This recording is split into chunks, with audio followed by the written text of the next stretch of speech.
Boa noite a todos. Com alegria em nosso coração, que nos encontramos hoje para atender a um convite que nosso amigo Kleber, muito querido, do Fonte Viva, nos convidou para fazer uma apresentação hoje. Reconheço que estou em débito com vocês do Fonte Viva. Nós vamos conversar hoje um assunto que está no livro Mãe, que foi ditado por diversos espíritos a Chico Xavier, e o Espírito H ditou esse título, que é esse artigo, no apostolado feminino. É um artigo muito bonito que fala sobre o trabalho, a missão de mãe.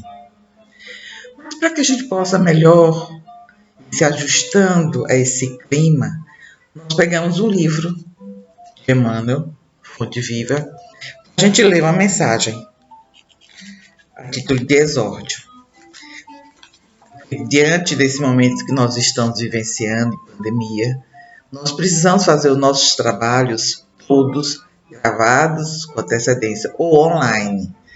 Como eu sou na geração um pouco passada, digamos assim, eu não tenho muita habilidade com a tecnologia. Escolhi fazer ele gravado. Então vamos à mensagem, que é um livro Fonte Viva, que foi ditado por Emmanuel, psicografia de Chico, tem o título Administração. Dá conta de tua administração. Mensagem de Jesus no Evangelho de Lucas, capítulo 16, versículo 2. Na essência, cada homem é servidor pelo trabalho que realiza na obra do Supremo Pai. E, simultaneamente, é administrador, porquanto cada criatura humana detém possibilidades enormes no plano em que moreja. Mordomo do mundo não é somente aquele que encanece os cabelos à frente dos interesses coletivos, nas empresas públicas ou particulares, combatendo trincas mil a fim de cumprir a missão a que se dedica. Cada inteligência da terra dará conta dos recursos que lhe foram confiados. A fortuna e a autoridade não são valores únicos de que devemos dar conta hoje e amanhã. O corpo é um templo sagrado. A saúde física é um tesouro. A oportunidade de trabalhar é uma bênção. A possibilidade de servir é um obséquio divino. O ensejo de aprender é uma porta libertadora. O tempo é um patrimônio inestimável. O lar é uma dádiva do céu. O amigo é um benfeitor. A experiência benéfica é uma grande conquista. A ocasião de viver em harmonia com o Senhor, com os semelhantes e com a natureza é uma glória comum a todos. A hora de ajudar os bem desfavorecidos, de recurso ou entendimento, valiosa. O chão para semear, a ignorância para ser instruída e a dor para ser consolada são apelos que o céu envia sem palavras ao mundo inteiro. Que fazes, portanto, dos talentos preciosos que repousam em teu coração, em tuas mãos e no teu caminho? Vela por tua própria tarefa no bem, diante do Eterno, porque chegará o momento em que um poder divino te pedirá: dá conta de tua administração. Emmanuel, como sempre, com suas palavras profundas, nos faz meditar. Mas vamos seguindo em frente. Para que a gente possa melhor entrar em sintonia com a espiritualidade, vamos fazer uma singela prece. Jesus, amigo amorável, amigo incondicional de todas as horas, rogamos a Ti nesse momento que nos dê força e coragem para a tarefa que ora nós abraçamos. E te pedimos, como eterno pedinte que ainda somos, permite que em nosso coração seja semeada a fé e a esperança. Que a fé possa se alicerçar, nos tornando criaturas resilientes. a esperança possa florescer, que o seu perfume possa espargir, levando alegria, confiança a todos os nossos relacionamentos. Permite ainda, Pai, que a gente possa vibrar nesse momento para todos os nossos irmãos que estão lutando frente a essa pandemia que nós estamos passando. Todas aquelas pessoas que estão à frente dessa atividade. Rogamos a Ti e a Maria de Nazaré, que possa envolver a todos, protegendo as famílias e fortalecendo, revigorando o íntimo no propósito deles, do exercício de suas profissões. Aproveitamos também para rogar por toda a sociedade, Senhor, nossa cidade, nosso estado, nosso país, para que nesse momento que a abertura do comércio se faz necessária. Mas acima de tudo, Senhor, rogamos que seja desperta a consciência acerca da responsabilidade de cada um, exercitando o respeito a si mesmo e ao próximo. Abençoa, Senhor, a todos nós, hoje, amanhã e sempre. Muito bem. Vamos conversar sobre o nosso assunto, no apostolado feminino, que fala sobre a lida do amor de mãe. E nós começamos com uma simples história. Eu gostei muito de contar a história. A história que eu vi outro dia, um artigo do Momento.com. Lá tem a história de uma senhora oriental que tem 97 anos de idade. E tem uma foto dela debruçada sobre um ser que está numa cama, paralisado.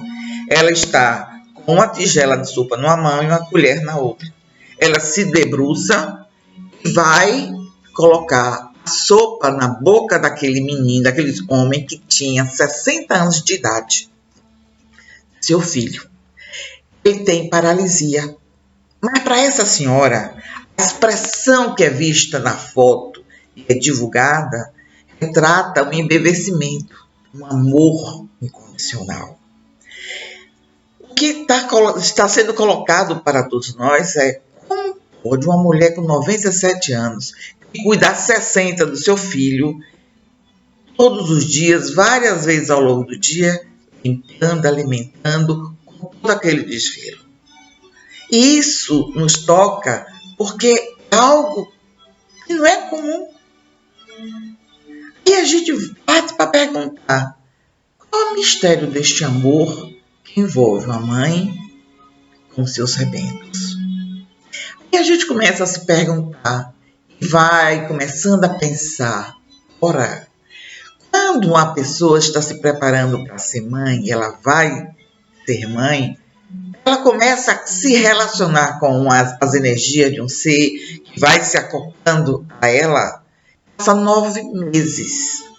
Não são 9 dias. 9 meses. E ali eles vão compartilhando emoções, fluidos, sensações. E eles começam a ter uma relação muito íntima. Então, quando nasce essa criatura, durante esses 9 meses, houve um período de preparação, de compartilhamento, de emoções. E o que é que acontece? Esses dois seres passam a se conhecer. Eles passam a compartilhar entre eles muitas emoções. Uma mãe, basta olhar para um filho, ela sabe como ele está. Se ele está feliz, se ele está triste, se ele está bem, se ele está chateado ou irritado. Conhece. Da mesma forma que o filho, ele, ao se aproximar da mãe, analisar sua mãe, ele também conhece. Ele percebe quando a mãe está chateada, quando ela está feliz, quando ela está acabrunhada. As emoções são facilmente lidas, identificadas entre eles. E nós sabemos também que toda mulher, ela veio preparada, em princípio, para ser mãe.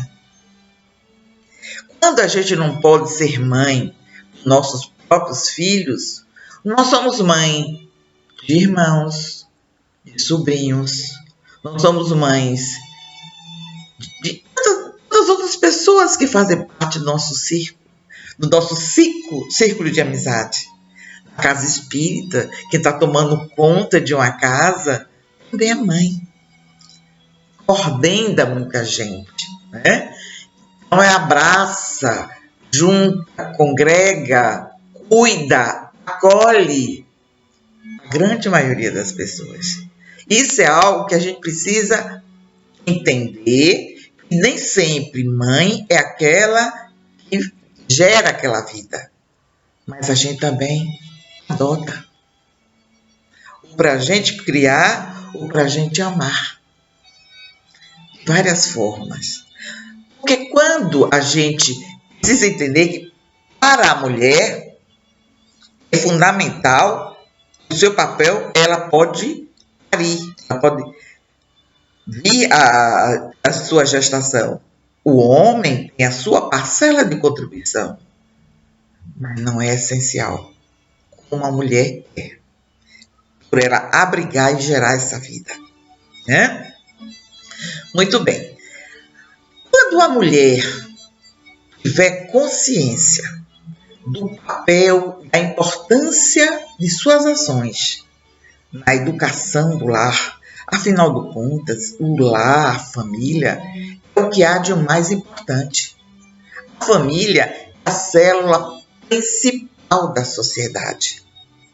É a célula onde ali está sendo organizado, preparado as criaturas que vão viver em sociedade e vão nos relacionar. Quando a mãe entende a importância de sua ação, de sua missão, afinal de contas, ela está criando criaturas que serão todos professores, advogados, médicos, enfermeiros, arquitetos. Serão pessoas que irão estar aí na sociedade do amanhã. Criaturas que irão gerir país, administrar nações, cidades, estados. Criaturas que, com o papel de mãe, essa importância, ela precisa estar bem consciente, desperta, porque a gente precisa ter como essência o amor às pessoas e o respeito. O amor ao trabalho, à natureza, não é? A gente precisa começar a analisar aquilo que está na nossa competência, do que a gente pode vir a trazer, contribuir para esse ser que está sobre a nossa tutela. No passado, quando existia, né, a mãe era a criatura que era do lar, que tomava conta, e o pai era apenas o provedor. Até um bom tempo que isso não é possível, por conta do custo da vida, que é muito mais difícil, né? Mas hoje, por exemplo, esse problema é que a pandemia está nos propiciando esse aspecto positivo. Qual é? A gente está mais próximo dos nossos. A gente estava muito distante pelas nossas obrigações profissionais. A gente se ocupava no centro, muitas outras atividades, e quando encontra os nossos, rapidamente, ou mesmo que seja por telefone, mas não é a mesma coisa. Então a gente precisa entender que a missão da mulher e da mãe na sociedade, no nosso processo evolutivo espiritual, é de fundamental importância. Quando nós tivermos essa consciência desperta, vamos aumentar mais ainda o nosso empenho para contribuir que esses seres saiam preparados para o nosso amanhã, nosso convívio. Agora, a gente vive numa sociedade extremamente sofrida. Nossa sociedade está tão sofrida, a gente coloca isso, porque a gente percebe tantas criaturas feridas na alma, com lesões afetivas graves. Hoje a gente não vê mais as pessoas querendo receber um não.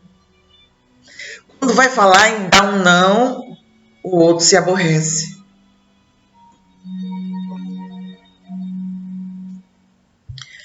A gente percebe no nosso dia a dia a violência doméstica tão forte e tão grande.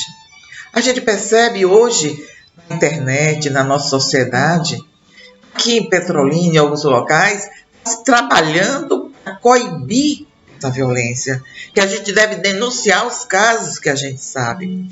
Por que as pessoas não têm mais paciência? Por que não tem mais tolerância como antes?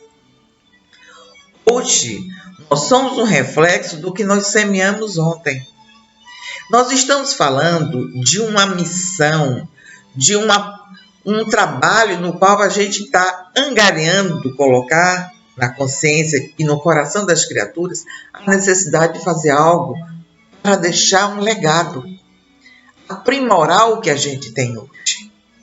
O que a gente tem hoje, que tem causado tantas dores, a gente precisa começar a parar para analisar. Nós temos vários e vários exemplos no nosso dia a dia. As escolhas que nós fazemos, e nós somos livres para fazer todas as nossas escolhas, elas geram consequências. E essas consequências traz para a criatura envolvida nessa célula, nessa família, lesões tão sérias que refletem o que a gente hoje vê em nossa sociedade. A gente tem várias escolhas que podem estar propiciando esse desequilíbrio nos relacionamentos, esse desrespeito que a gente percebe. A gente tem, por exemplo, o aborto.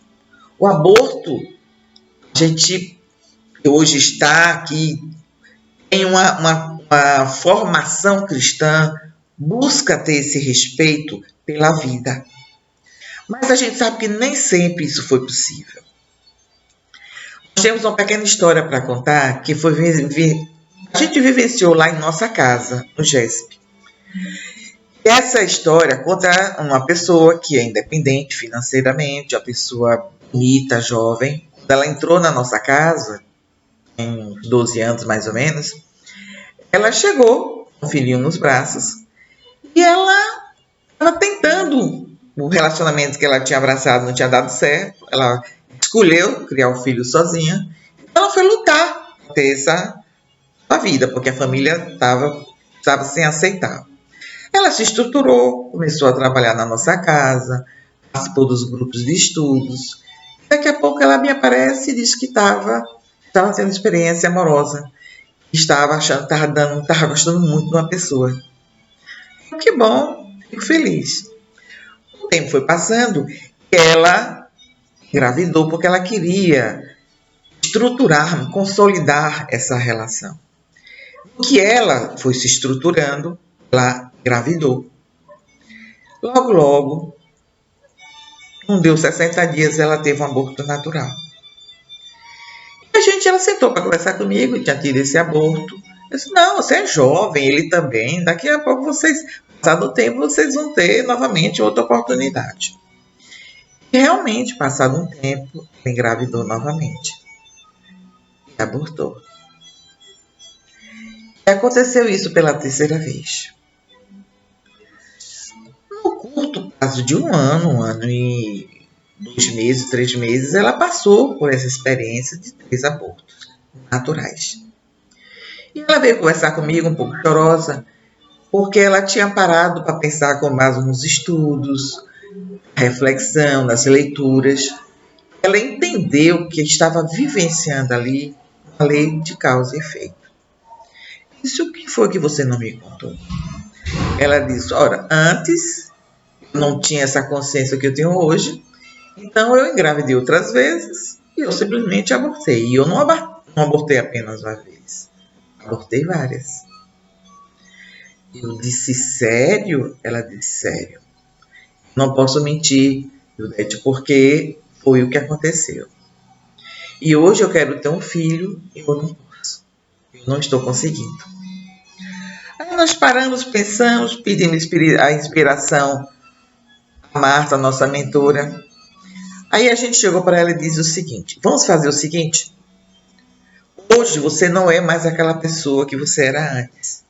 E esse ser que está para vir, ele está sem muita confiança em você, pelo que vocês já vivenciaram. A oração tem um poder imenso. Quando você for fazer suas preces antes de dormir, conversa com Jesus. Pede a Ele uma oportunidade, que você hoje já não é mais aquela pessoa. Permita esse irmão que deve estar programado para vir, mas está tão receoso, que ele confie, que ele observe você e veja que você já não é mais aquela pessoa de antes. Que você gostaria muito de recebê-lo nos seus braços, de cuidar, de amar, de ser companheiros de caminhada, de um auxiliar o outro. Ela estava chorosa, acalentamos, e ela seguiu em frente. O tempo passou. O Senhor de toda a sabedoria é o tempo. Passado vários e vários meses, ela adentra a sala. Eu notei que ela estava um pouco diferente. Eu disse: o que é que você tem, menina? Tudo bem?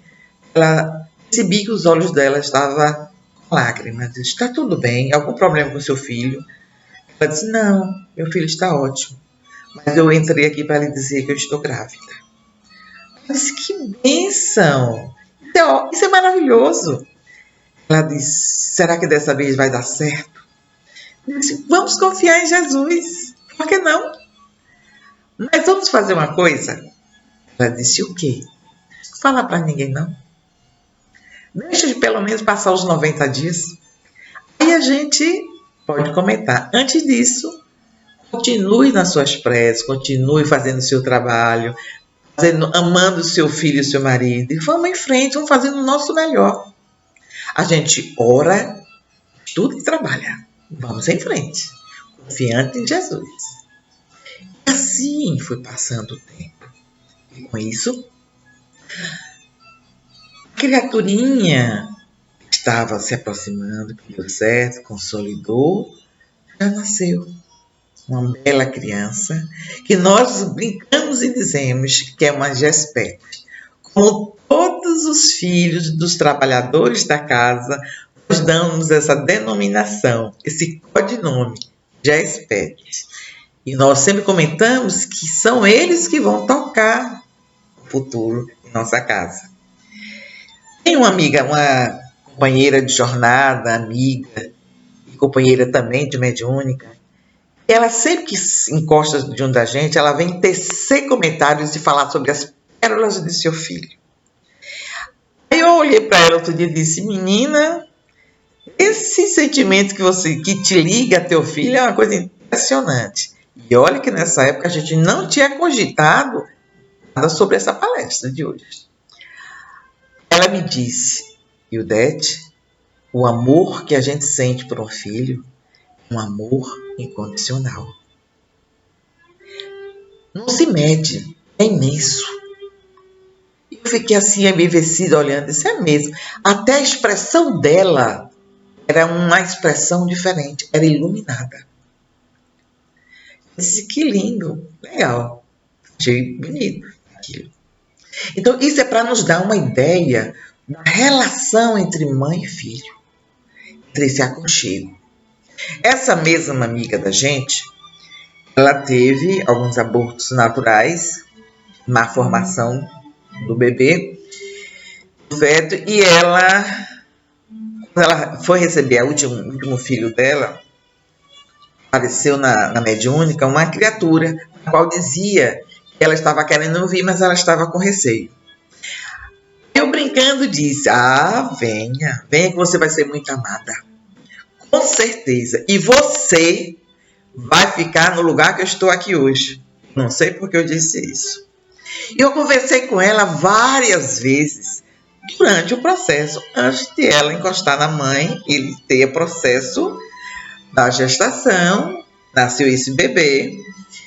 E passado o período, com 6 meses mais ou menos, a mãe levou essa criança lá.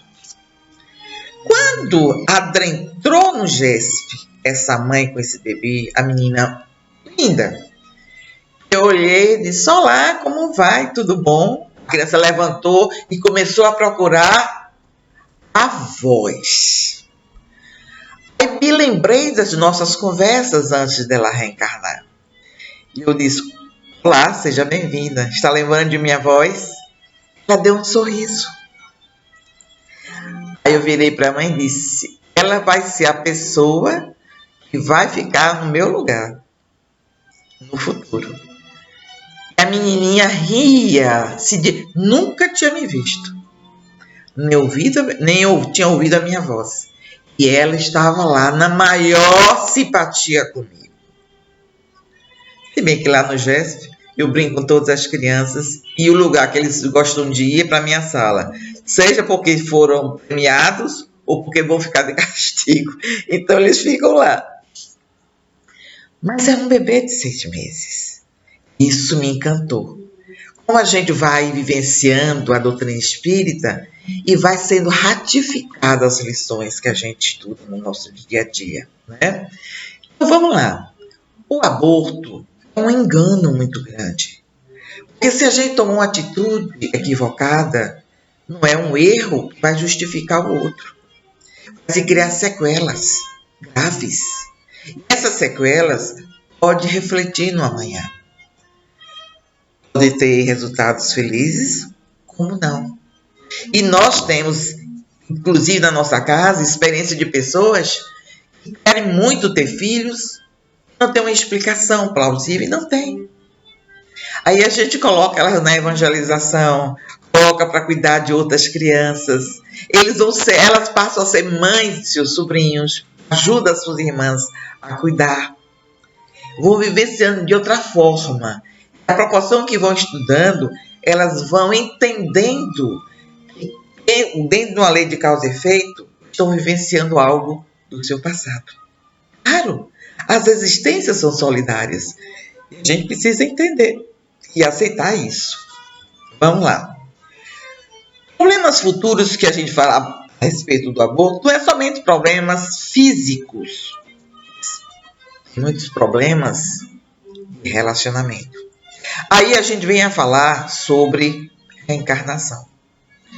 Nós que estamos aqui entendemos que a vida não começa no momento que nasce, não termina no cemitério, no túmulo. Pelo contrário, a multiplicidade das existências é justamente para dar o embasamento dessa compreensão que a gente tem.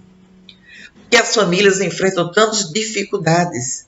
Por que a gente hoje compreende melhor a necessidade de vivenciar o amor? Não esse amor tipo sexologia, mas um amor, acima de tudo, com respeito. Nós temos um colega, ele sempre me disse várias e várias vezes, e eu sempre que eu tenho oportunidade eu comento isso, nas apresentações que eu faço. Ele disse que não queria ter filhos. Ele não recomendava, mas se a pessoa escolher ter filhos, procure entendê-los. Isso é algo que é muito forte, profundo, real. Não é ter filhos e simplesmente deixar solto na sociedade, sem dar assistência, acompanhamento, orientação. Não é assim. É estar ao lado, é compartilhar as emoções, as orientações, entender o sonho e o desejo de cada criatura que ali está. Nem sempre as pessoas que estão sob a nossa tutela ou fazendo parte da nossa família, elas pensam como nós. Não, pensam diferentes. Mas isso é normal e natural. Não podemos ser todos iguais. E nós precisamos viver em sociedade justamente para adquirir essas experiências. E nos burilando. Para a gente aprender a se colocar no lugar do outro, a entender a perspectiva do outro. Uma mãe que tem vários filhos, nossa gente já teve 8 filhos. Então, vários e vários filhos, cada um é de uma forma, cada um tem um pensamento, tem uma necessidade, uma preferência. Claro que ela vai ter afinidades mais com um do que com outros, isso é real. Mas não significa que ela vai amar menos os seus filhos. Não. Agora, nós precisamos ter consciência de nossa responsabilidade. E o aborto provoca sequelas nos relacionamentos futuros. Tanto você pode, numa futura encarnação, você não ter filhos, ou você precisar receber criaturas que você tem dificuldades. E quando a gente vai conversar sobre Martins Peralva, ele vem falando sobre... Deixa eu botar aqui, fica melhor. Aprendendo a manusear, minha gente. Martins Peralva vem falando no livro Estudando o Evangelho as várias formas que a gente precisa entender que a reencarnação nos propicia. Uma dessas formas são aquelas que nos lares têm desequilíbrio, desajuste. E a gente precisa trabalhar esse aspecto. A gente diz, não, isso está longe, isso está distante. Não, não está tão distante, não está tão longe. Quando o lar, que é uma célula muito importante, não há equilíbrio, não há harmonia, se provoca naqueles seres lesões afetivas, como diz Emmanuel no livro Sexo e Destino, no livro Sexo e Vida, o que é que acontece? Essas lesões afetivas vão perseguir, vão provocar dores, tormentos nesses seres por um bom tempo. Eu gosto sempre de colocar histórias como uma forma de dar embasamento e melhor clarear o que eu estou querendo colocar. Na nossa família, no nosso lar, nós éramos 8, hoje nós só somos 5. Alguns de nossos irmãos já retornaram à pátria espiritual. Na nossa família, nós temos... Todo mundo lá em casa praticamente casou, exceto eu não casei. E uma colega minha veio me perguntar, no meu trabalho, como é que todo mundo já casou e por que que eu não tinha casado? Afinal de contas, segundo ela, eu não era tão feia assim, não sou tão feia assim. Por que você não casou, Ildete? Me explique. Eu disse, porque eu tive medo. Medo de quê? Eu disse, porque eu sempre achei o sentimento de amor com um homem volátil. Porque eu vivenciei isso na minha casa. Eu vivi num lar cheio de conflitos, de discussões, de violência verbal, psicológica, física. Então, isso me incutiu um medo muito forte. Eu tinha receio do amor de um homem, que eu achava que ele podia dormir apaixonado e acordar desapaixonado e pronto. Foi o que eu vi, né? Fruto de passado. Mas isso aconteceu. Isso provocou nos filhos lesões. Principalmente porque a nossa genitora ficou viúva muito jovem, menos de 40 anos de idade. E como ela foi muito sufocada enquanto ela foi subjugada enquanto meu pai estava vivo, meu pai morreu, desencarnou proveniente de um acidente de automóvel, ela, quando se viu livre, com dinheiro, ela quis viver a vida. Para ela, os filhos ali estavam num momento, não tinha tanta importância. Ela queria viver, recuperar o tempo que ela não viveu antes. Só que foi uma fase muito delicada, nossa e nossos irmãos, porque nós todos tínhamos, o mais novo tinha 5 anos e a mais velha tinha 17. Então, nesse meio, tinha criaturas de idade muito delicada. Alguns de nossos irmãos sofreram lesões afetivas muito fortes. E o que isso provocou? Provocou criaturas com dificuldade de se relacionar com a sociedade. O que a gente vê hoje na sociedade é fruto disso, de lar com conflito, que veio com desajuste. Esse desequilíbrio no lar provoca intolerância, provoca pessoas que não têm respeito pelo outro. Ele é tão ferido, ele sofre tanto, ele não sabe respeitar o outro. Isso levou um tempo, até que a gente conseguiu, através do estudo. Também a gente teve que aderir a fazer terapia. E a gente vai vivenciando, harmonizando com os irmãos. E a gente vai compreendendo melhor a dor também que ela vivenciava. Mas nem todo mundo entendia e compartilhava isso. Resultado. Eu vou pedir um instante que eu vou ligar aqui o mar, porque está muito quente. Desculpa. Então, a dor que ele também sentia é algo que a gente não poderia ignorar. E começamos a conversar, a dar livros, ele sempre gostou muito de ler, e fomos trabalhando gradativamente, ele foi melhorando. Como nossa genitora mora na cidade sozinha, e cada um dos filhos mora distante, aconteceu algo interessante. Todas as vezes que a gente fala com ela por telefone, a gente pergunta como é que ela está e como estão os nossos irmãos. Todos nós temos esse hábito.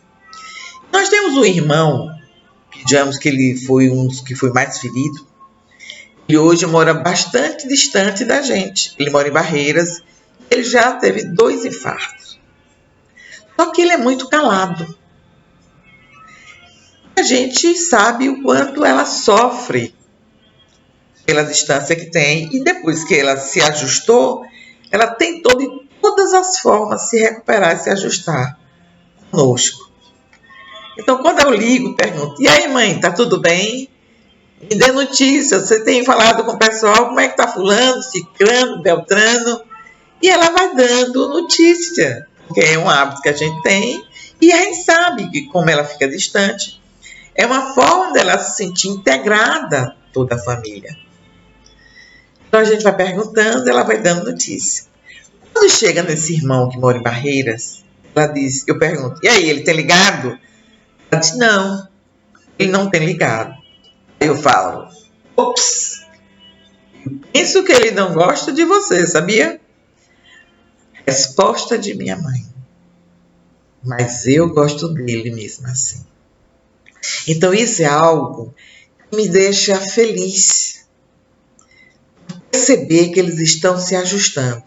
Ele pode passar um mês sem ligar para ela. Na hora que liga, ela o trata como sendo aquela criatura que para ela é seu mais precioso bem. Como aquela senhorinha, daquela história que nós começamos a nossa fala aqui. Com 97 anos, dando comida a seu bebê de 60 anos, paralisado em cima de uma cama. Então, esse amor que eles têm um pelo outro é algo lindo e fantástico, que nos deixa felizes. Mas tem algo que a gente não comentou, mas é essencial que a gente comente. Se trata sobre algo chamado perdão. Pedro perguntou a Jesus: Senhor, quantas vezes eu devo perdoar o meu próximo? 7 vezes? Jesus respondeu: eu não digo 7 vezes, eu digo 70 vezes 7. Porque era uma conta enorme. Ele não falou 7, ele falou 70, 10 vezes mais. Ou seja, para aquela época era uma conta imensa. E a gente entende que ele quis explicar que a gente deveria perdoar indefinidamente cada vez que a gente comete um erro contra o outro. Perdoar sempre. Então, a reencarnação nos propicia essa oportunidade da gente se ajustar com o nosso semelhante. E a família é justamente esse labor, esse trabalho. Nosso Pai Celestial confia a nós, essas criaturas, seres que vêm vulneráveis para a gente cuidar, amamentar, zelar, encaminhar na vida, cuidar com a preciosidade que cada um de nós somos. E com isso, vai ter momentos de dificuldades, momentos de alegria. Mas o nosso Pai Criador e amoroso, ele sabe muito bem que essa missão de cuidar que a mãe tem é algo sublime, algo maravilhoso. A gente não pode cuidar dos nossos filhos de qualquer maneira. Cada um é um celeiro de emoções, sensibilidades, de podas a ser feitas para poder ir ajustando aquela criatura e burilando aquele ser que é digamos que fosse como um carvão que precisa ser burilado para se transformar num brilhante. Né? Então, por aí a gente pode ter a ideia essa grandiosidade dessa missão. Então a gente fala no perdão. A gente vai perdoar os filhos, os irmãos, os nossos relacionamentos. Porque na reencarnação, hoje eu posso ser filha, mas amanhã eu posso ser tia, eu posso ser irmã, eu posso ser mãe. As relações nos propiciam a oportunidade da gente experimentar papéis diferentes. E essa é a de mais sublime. A gente pode falar em algumas oportunidades sobre isso. Vocês já ouviram falar, porque tem famílias, e o lar, ele é harmonioso, ele é tranquilo. E tudo, a relação é primorosa, edificante. Isso é lindo. Do mesmo jeito que há relacionamentos que são tumultuados.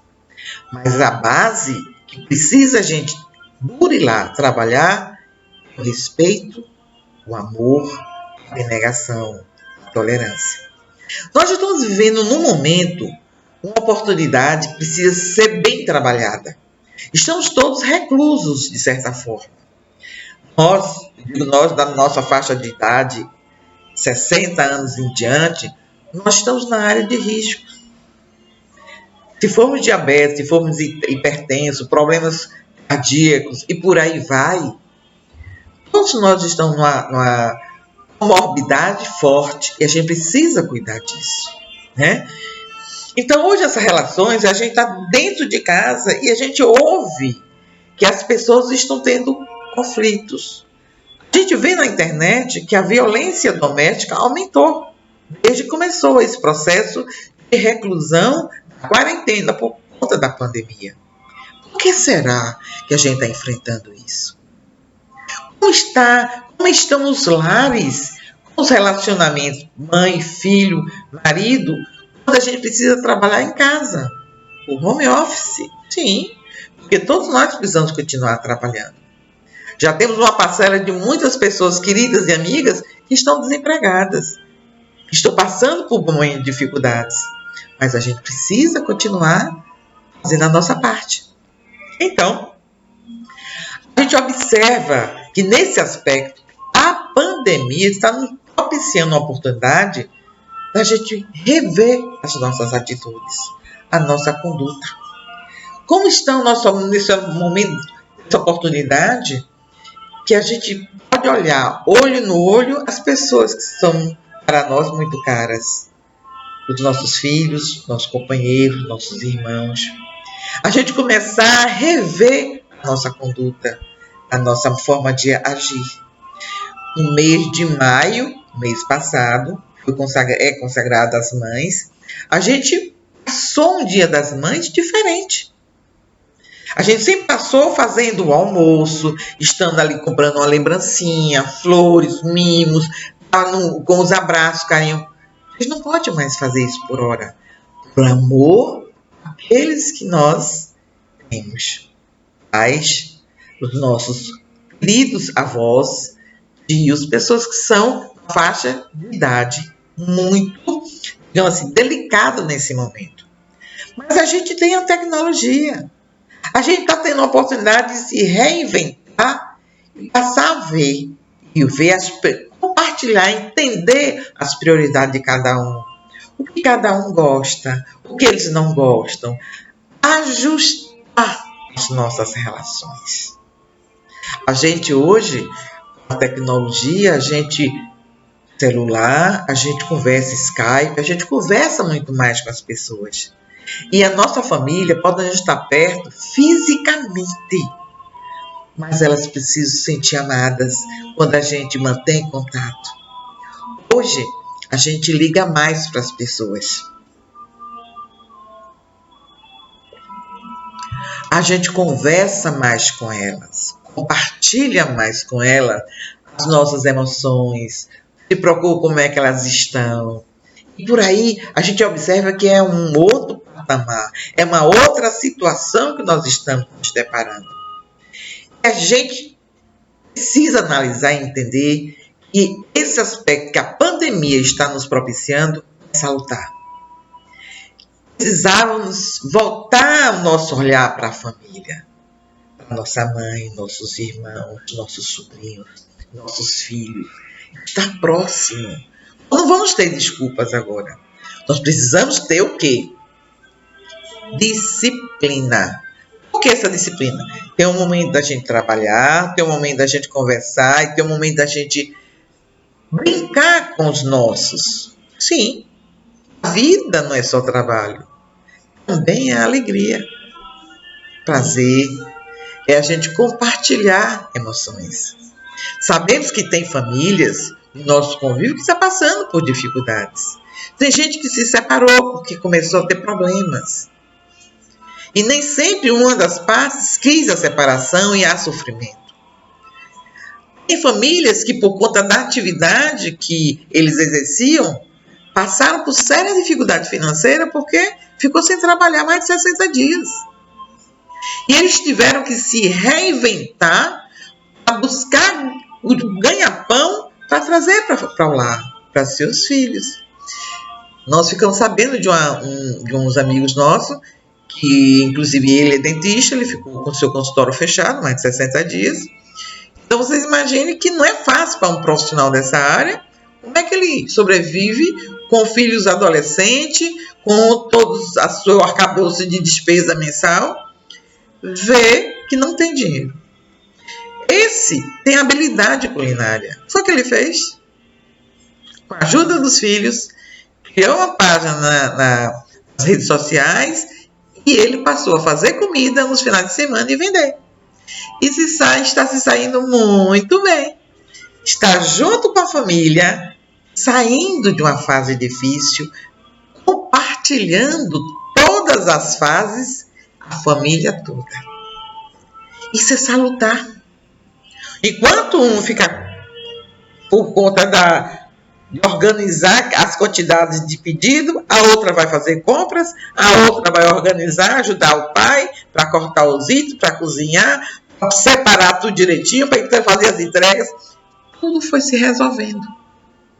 Mas para isso é preciso confiar no Pai amoroso. É preciso não se desesperar.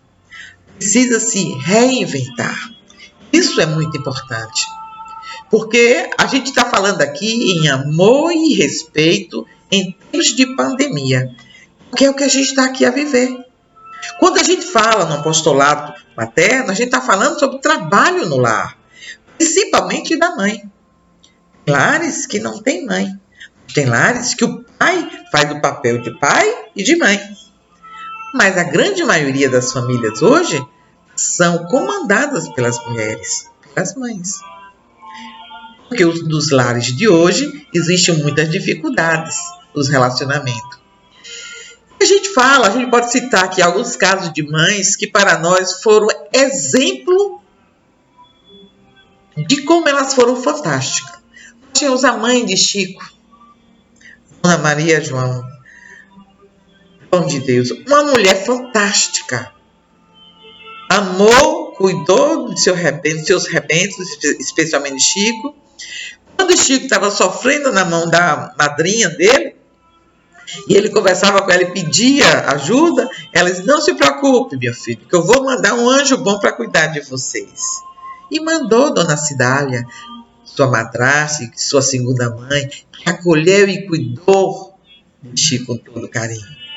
Nós temos a mãe de Divaldo, que o filme retrata uma mulher que na realidade não tinha cultura, mas tinha sabedoria, afetividade. Ela não entendia o que era o processo que o filho dela estava passando. Mas ela abrigava, ela acolhia, ela cuidava dele até o fim. Um espírito fantástico. A gente tem a mãe de Einstein. Einstein tinha dificuldade de aprender as lições na escola. E um dia a professora mandou um bilhete, entregou a ele e disse: entregue a sua mãe. Quando ele chegou em casa, entregou à mãe o bilhete. Quando ela leu, ela fechou e disse: a partir de amanhã, você não vai mais para a escola, você vai estudar em casa. Ela trouxe para si mais essa tarefa. Qual foi o trabalho dela? Educar seu filho. E ela fez tão bem, que ela preparou, lapidou uma uma das mentes mais brilhantes de todos os tempos, que foi a mente de Albert Einstein, né? Então a gente precisa entender como esses processos são importantes para todos nós. E a gente que está aqui na casa espírita, a gente que tem a oportunidade de estar na mediúnica, a gente observa que o papel de mãe é maravilhoso. Porque a mãe, ela consegue tocar seus rebentos. Ela não vai para frente esquecendo eles atrás pelas escolhas que eles fizeram. De maneira nenhuma. E isso é algo maravilhoso. Quantas vezes a gente vê na mediúnica aqueles espíritos mais rebeldes, mais endurecidos, são tocados quando eles percebem a chegada da mãe, eles se sentem envergonhados e muitas vezes baixam a cabeça e pedem a ela que o abrace, que o ajude naquele momento. Nós temos uma lição exemplar nesse sentido, maravilhosa, que é a história de Gregório, no livro Libertação. Gregório, segundo Hermílio Miranda conta, foi um dos papas da nossa história. E Gregório, ele estava comandando uma cidade das trevas e a mãe dele, Matilde, não desistiu dele. Ela já vivia em esferas mais elevadas, mas ela não tinha esquecido dele. Pelo contrário, ela trabalhou o máximo que ela pôde até conseguiu chegar, perceber o momento que ele já estava começando a se cansar daquela vida. E isso foi essencial para ela chegar e conseguir tocar o seu filho amado.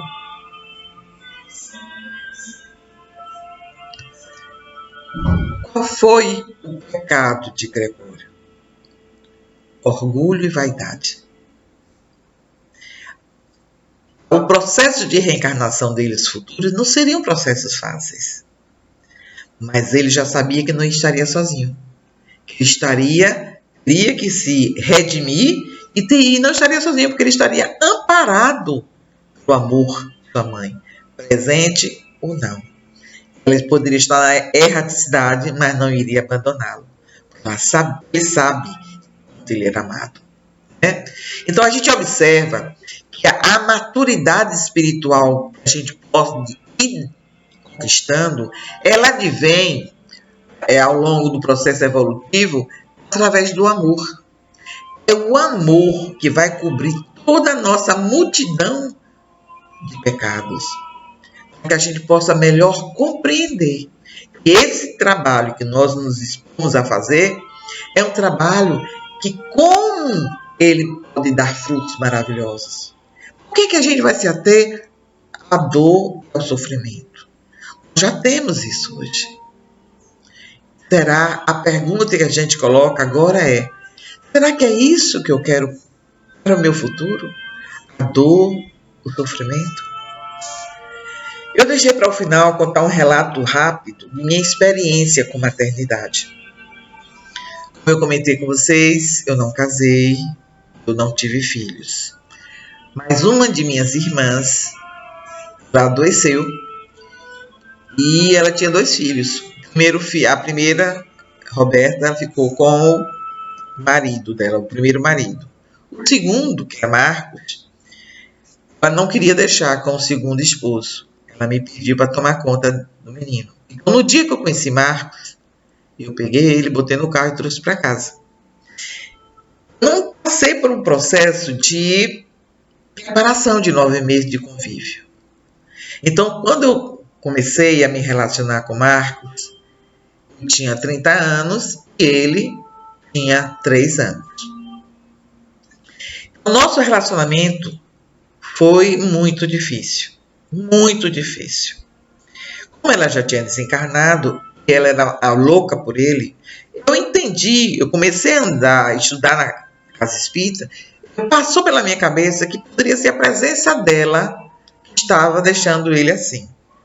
Então eu aproveitei uma oportunidade no passado e Divaldo Franco esteve em Juazeiro, no Grande Hotel. Nós fomos lá. Não conversei. Cheguei, me dirigi, pedi para falar com ele e fui perguntar a ele se ele poderia me ajudar. Ele me perguntou, em que eu posso ajudar? A senhora me diga. Aí eu contei a história breve de Marcos, a minha. E eu expliquei para ele que eu estava com receio de que ele estivesse sendo influenciado pela mãe, porque ela podia não estar concordando com a minha maneira de ser, de lidar com ele, porque ele era muito rebelde. Aí ele parou, olhou assim para o lado, olhou para mim e disse, eu posso lhe dizer uma coisa. Porque eu tinha pedido para ele me dar orientações, poderia ser por e-mail. Ele disse, olha, não tenho tempo de mandar e-mail para ninguém. Eu vou lhe dar a resposta agora. Como sempre, Divaldo é muito despachada, né? A senhora ame e discipline esse jovem, porque ele é um espírito rebelde. Não é a mãe dele que está deixando ele fazer essa rebeldia, não. É dele. A senhora ame e seja disciplinadora com ele. Eu agradeci e fui para casa. Só que tem um detalhe. Eu não sabia qual era a dose do amor nem da disciplina. Então, a nossa relação foi a relação que a gente foi fazendo descobertas. Hoje, Marcos tem 34 anos. Já conseguiu concluir sua graduação, já tem uma relação estruturada. Foi uma relação que a gente teve muita ferida, muitas lesões no nosso relacionamento. A gente se machucou muito. Eu vivia muito preocupada. Meu Deus, esse jovem, a imagem que eu tinha era como se ele estivesse andando no carro, descendo a ladeira e o carro não tivesse freio. Eu só imaginava que ele iria se machucar e ia machucar muitas pessoas. Então, tudo isso foi algo que causou muita dor em todos nós. Minha mãe foi minha grande companheira nessa lida, para me dar um suporte. Muito bem. Passou o tempo e já tem uns 10 anos ou mais que isso. Tem uns 12 anos, ele ligou para mim. Ele disse, mãe, até hoje ele me chama assim, mãe, eu tenho uma coisa para lhe dizer. Eu quero te agradecer por você nunca ter desistido de mim. Porque, olha, mãe, você falava, eu via, mas eu não entendia, eu não conseguia assimilar, compreender o que você estava colocando. Eu precisava passar por todo aquele processo para compreender o que eu estava fazendo, eu tinha que mudar. Eu tinha que mudar por mim. Então, é por isso que eu hoje estou ligando para te agradecer por você não ter desistido de mim. Claro que eu chorei horrores. Chorei muito porque pensei que ele nunca iria reconhecer que nós trabalhamos tanto. Entrei no movimento espírita, na casa espírita, por conta de Marcos. Eu não compreendia, eu tinha dificuldade para assimilar as posições dele. Mas, hoje, tanto ele é militante no movimento espírita, quanto eu. Nesse aspecto, a gente precisa ver uma fala de Joana de Ângeles, que eu acho belíssima. No livro No Limiar da Razão. Não, No Limiar do Infinito. Ela diz o seguinte, quando o amor se ausenta no lar, a dor impera. Então, gente, a dor ela não é punitiva, ela é educativa. Só o trabalho e o amor ao próximo faz com que a gente seja burilado e evolua. Então, essa é a nossa fala final. Não poderemos esquecer que a dor que hoje impera no lar, na célula máter, a dor que está ali, ela está com o objetivo de educar, porque o amor se ausentou. A gente não está falando aqui de amor, sexo, não. A gente está falando de amor, carinho, afeto, respeito, solidariedade, fraternidade. É desse tipo de sentimento que a gente está aqui a falar. Então, amigos, essa é a minha fala referente ao tema que H, esse espírito, ditou a Chico Xavier, que está no livro Mãe, que fala sobre essa missão sublime que é a maternidade. Queremos agradecer a atenção de vocês, mas antes eu gostaria que todos nós fôssemos fazer uma prece. Pai amoroso, com alegria, Senhor, em nosso coração, aqui estamos para agradecer tudo o que tem nos concedido. Sabemos que é muito mais do que nós merecemos. Muitas vezes, nós não compreendemos a razão, mas Tu, justiça e amor, se manda é porque nós estamos precisando. Rogamos a Ti que permita que em nosso coração brote a energia amorosa da compreensão, do respeito, da resignação.